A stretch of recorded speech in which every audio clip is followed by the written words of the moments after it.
this on here. First thing I'm going to do is I'm going to mark off my spots where I want the intersections to occur. And I'm just going to start off with it at the end of the underwrap. So I'm going to have that as my starting point, and I'm going to have it for 20 millimeters. So every 20 millimeters I will mark that off for the top here. I think it's only probably going to be 2 times, but we'll see. So use my China marker. Do it again up here. And it looks like one more.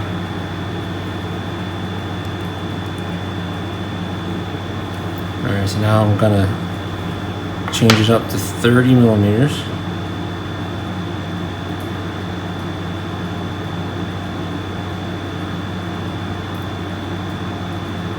And I'm gonna go on the 180 axis and do the same thing over here.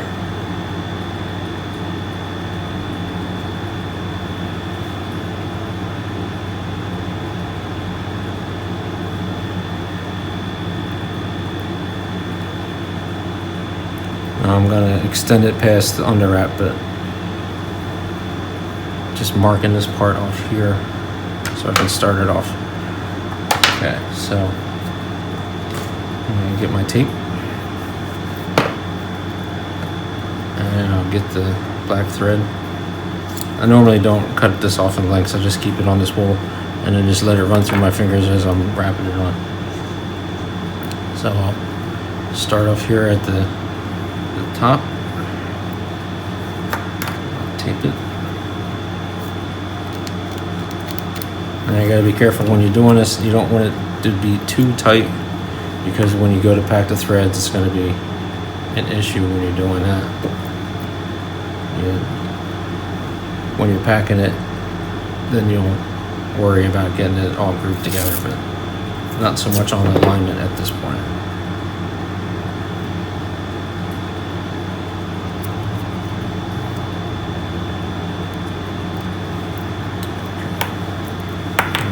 If it actually would stick.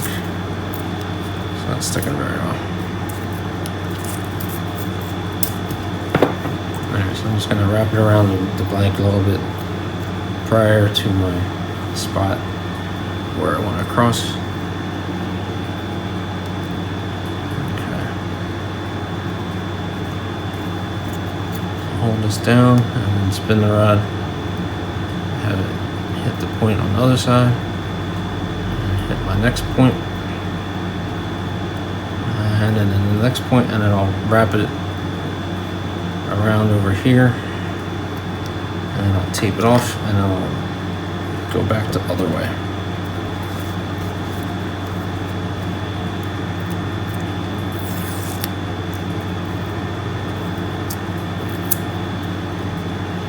And this is mainly just keeping it in place at this point, because I'm going to wrap it around again over top of itself.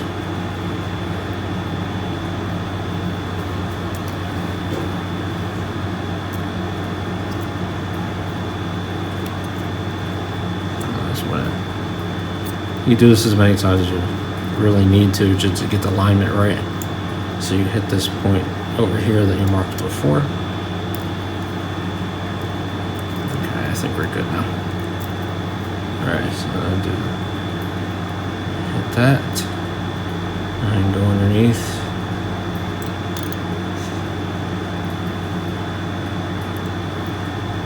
Hit this one. Oh, I missed one. Alright, so I'll start off with this side and I'll go over to this one and hit this one. That'll be the last. Alright. So that'll be it for the black.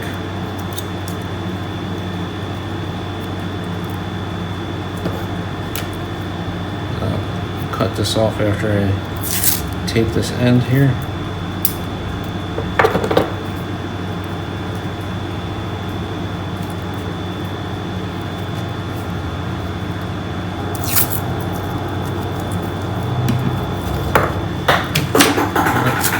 goes the thread.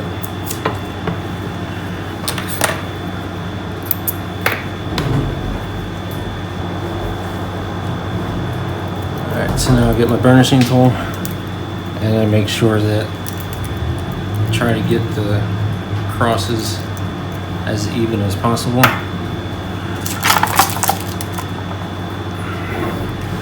I'll go back over here to the spot here. Of course, when you're wrapping it, the first one, it tends to move on you a lot, so just trying to get it lined up.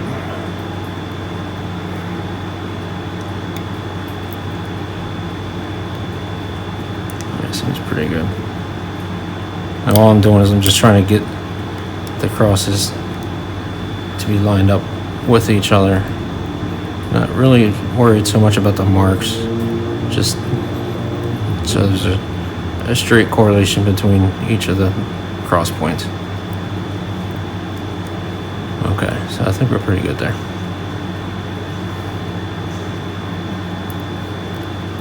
Alright, so now I'm going to use my white and I'll start. I gotta get my starting spot here.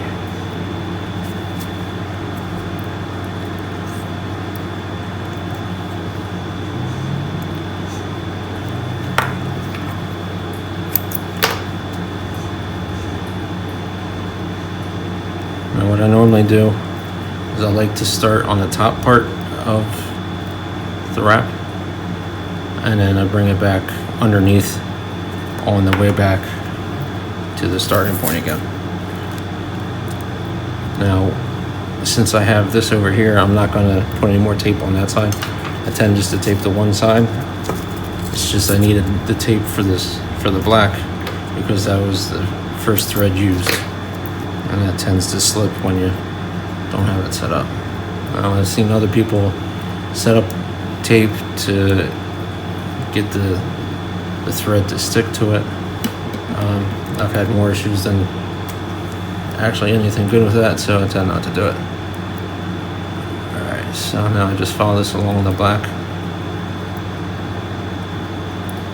And need to get my headgear. So I'll get my magnifying glasses. These work really well. Of course, I almost forgot about them, so. So now I can do this a little bit better. Now when I'm setting this up, I normally don't use the burnishing tool until I finish a full wrap. So I go up and then I come back, tie it off, and then that's when I will normally pack the threads. But with what I'm doing here, I'm gonna have three passes on each side, so I'm going to be going up three times and coming back 3 times. So then after that, then that's when I'll cut it off or tie it off, and then I will pack the threads. I'll just try to keep it as close to the first thread as possible, so the amount of packing I'm going to need is not that much. Okay, so now what I then do is I come on the underside of the cross and just do the same thing.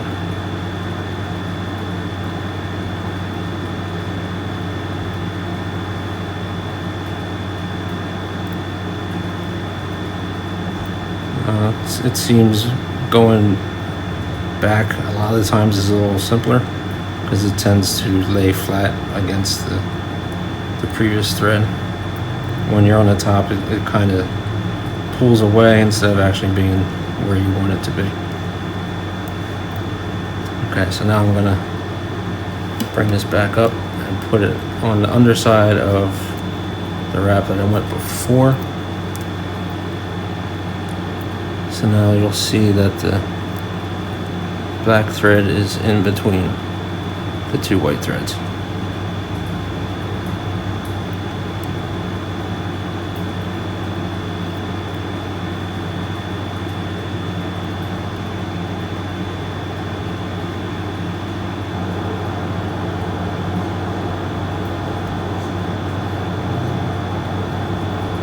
It's a little tough to see because the rod blank is black too.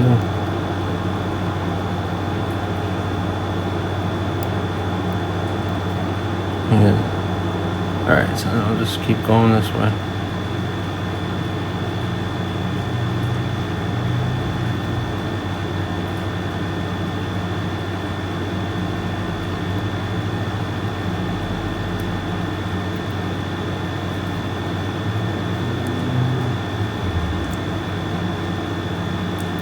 Now this one I'm going to go on the top side of the previous one.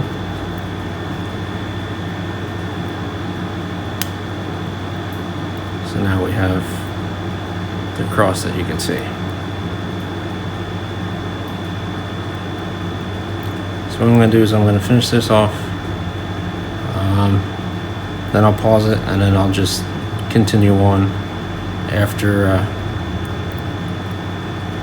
pack this, and then I'll probably unpause it when I'm to the next color.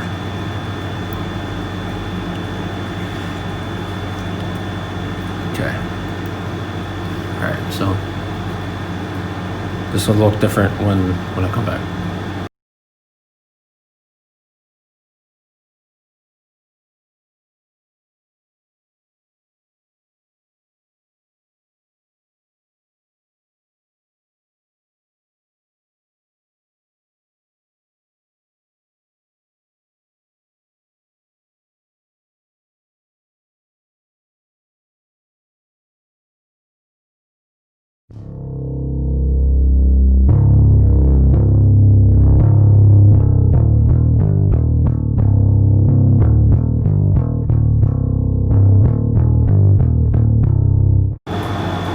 Okay, so now I'm back. You see that we have the 3 white threads on either side of the black, and now I'm just gonna pack them down to get rid of the spaces that are in between them.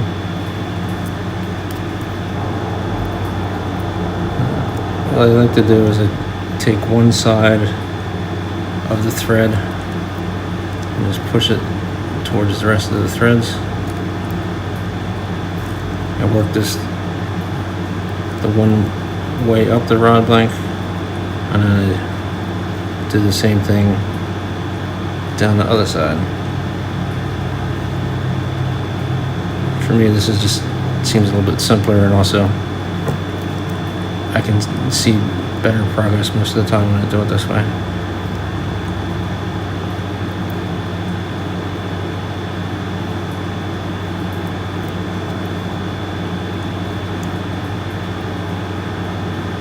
And the intersections are always the toughest part, because you have all these threads.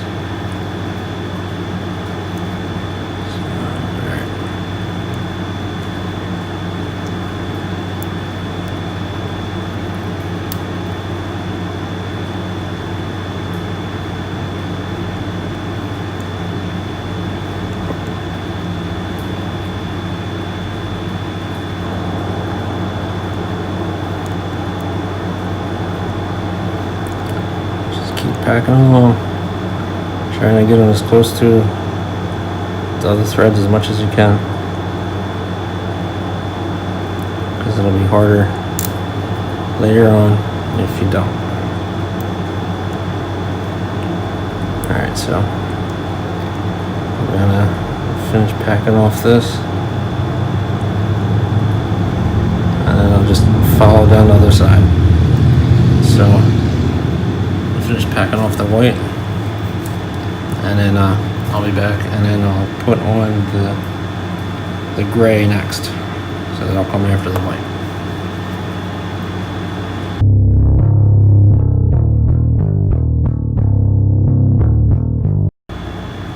Okay, so now I'm back. You can see that I have the white packed out, and then I have the gray ready to go. I think this time around I'm not gonna wait for all 3 passes to do the packing, because I forgot how much of a pain in the butt it is when you're moving that much around. So I'm gonna do one full pass, then I'm gonna pack, then I'll continue on with the next ones. So I'm just gonna go up this side. I'm essentially just gonna put one on each side of each wrap. So I guess really technically that's 2 passes. So then it'll be more, it won't be as much packing that has to get done at one shot.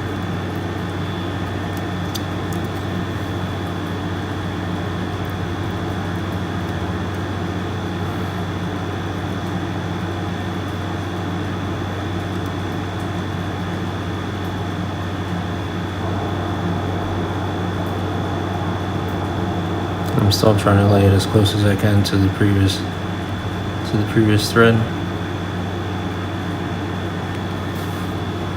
Just wrap it around and start up the next one.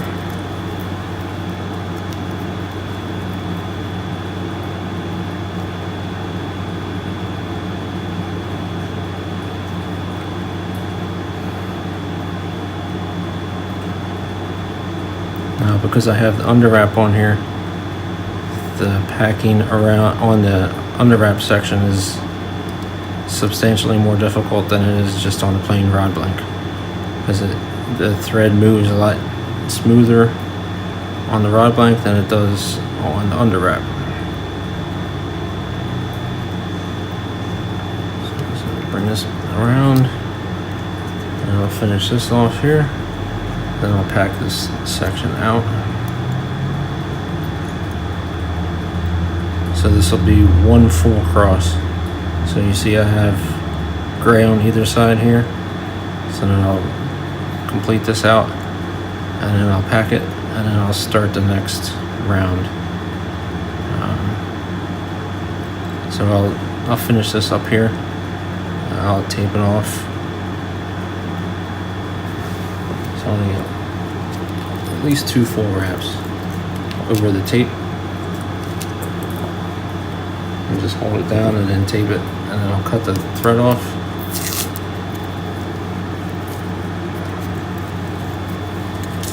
Cut the thread from the spool, I mean. Okay. So now I can just burnish this real fast, or pack out the threads, however you want to call it. And over here I don't have to really worry so much, because this is getting cut off anyway. It's this section on the under wrap is what I really care about.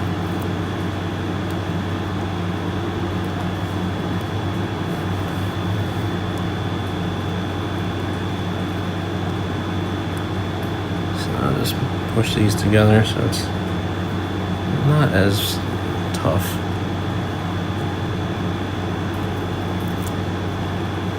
A lot of times when I'm packing, I'd lay my hand on the rod and it moves the thread of what I already packed, so I have to redo it again. So I try not to do that, but sometimes it's kind of impossible.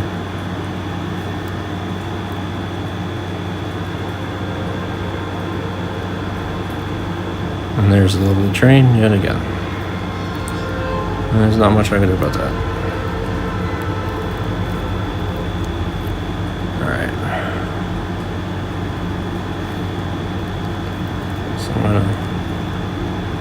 Got this pretty good so far. So what I'm going to do is I'm going to finish packing this out, and then I'll put on the next 2 passes of the gray, and then once I complete that, then I'll come back on and I'll start with the green.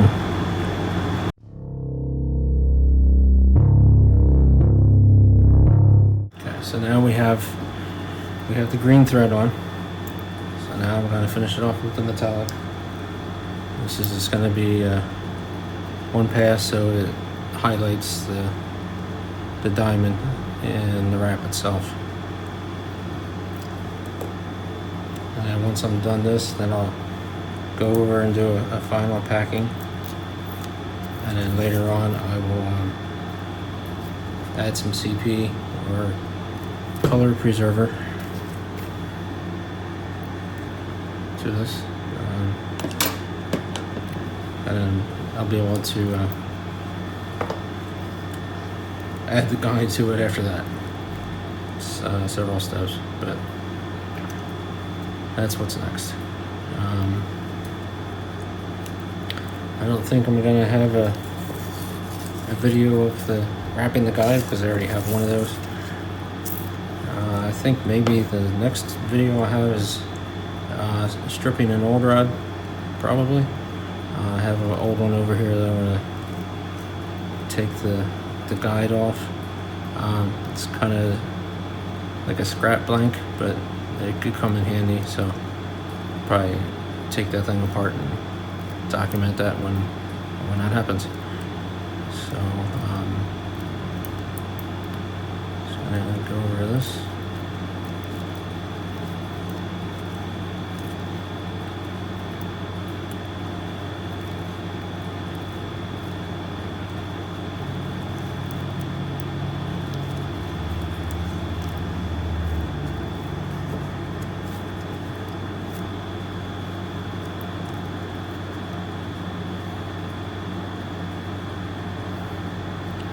I think for the most part this came out pretty good. There's probably some areas for improvement, of course, but it's not horrible. So I don't know. We'll see what it looks like once we get the guide on there, and then we get the finish applied to it to see how it comes out in total.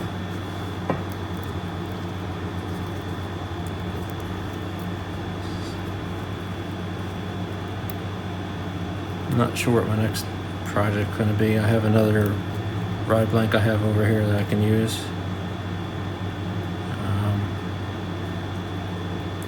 Not sure of a color scheme either, but it's got a blue reel seat on it, so I'll probably go with some kind of blue something.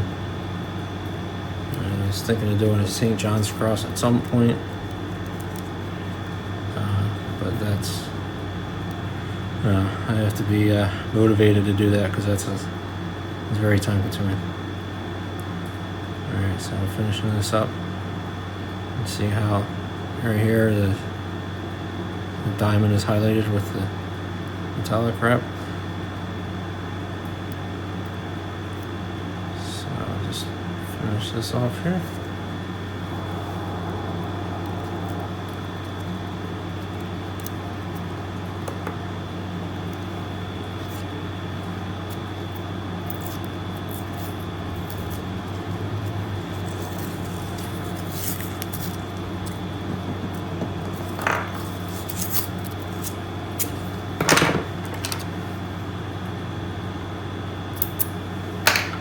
You see that I have two different burnishers. Got the bone burnisher here, and I got the plastic one. Sometimes the bone one is better because you can push on them a little bit harder, and it tends not to slip out of your hands. Sometimes I have an issue with the plastic one; it just doesn't want to work right. This one's a little heftier, and still easy to work with. Alright, so this shouldn't need too much because it's only a single thread, so it's not that big a deal.